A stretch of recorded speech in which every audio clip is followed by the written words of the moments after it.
I was 15 and we moved around a lot as a kid because my dad got transferred. So I was always the new kid. A guy kind of targeted me, I would say, and spent about 6 months. We call it grooming, but it kind of also seems like, you know, courting, and asked me if I wanted to ride home from school one day. And I jumped at this chance, and but he didn't take me home.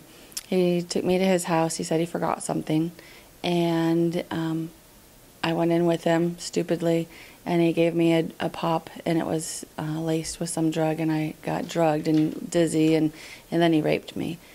Teresa Flores spent 2 years being sex trafficked, threatened, abused, and all while living from home unknown to her family. In the past year, the Central Ohio Human Trafficking Task Force determined 181 potential victims of human trafficking. Flores said initially she didn't know others shared her experience. And for so long I thought that, like, nobody had a story like mine. But almost every time that I go and do a talk, somebody comes up to me and just whispers in my ear, my story is the same. The report also said 98 traffickers were arrested, but Flores says these numbers only show a small glimpse at the problem. Those are ones that get reported. There's probably 2/3 of those that don't get reported. Now, sex traffickers often take their victims to hotels and motels right off the highway, like the one behind me, just a couple miles north of Ohio State's campus. However, this specific location was shut down just a few months ago due to so many reports into the police about sex trafficking and IDing problems. The comment, oftentimes victims are moved from location to location so that they don't get comfortable enough to really know where they are and how to get help. Victims are often trafficked as young as ages 12 or 14. Flores says that college students will be the ones to stop the trend. I think that they're going to be, college and high school students are going to be the ones that are going to change this.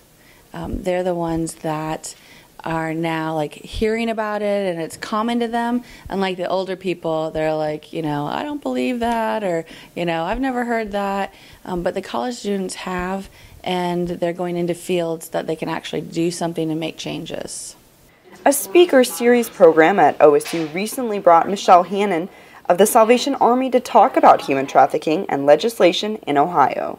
Good news about the year 2000, the Trafficking Victims Protection Act passed, and it gave us a federal criminal definition of this federal crime and helped us to start to have, start to shape all of the policy and law enforcement, and just really shaping all of the different responses from the federal level down. Some Ohio State students said that their peers need to be informed. You can identify with so many women out there who are victims, and I think it's definitely an issue that people, especially women, need to be aware of. Flores says that she suspects change right around the corner.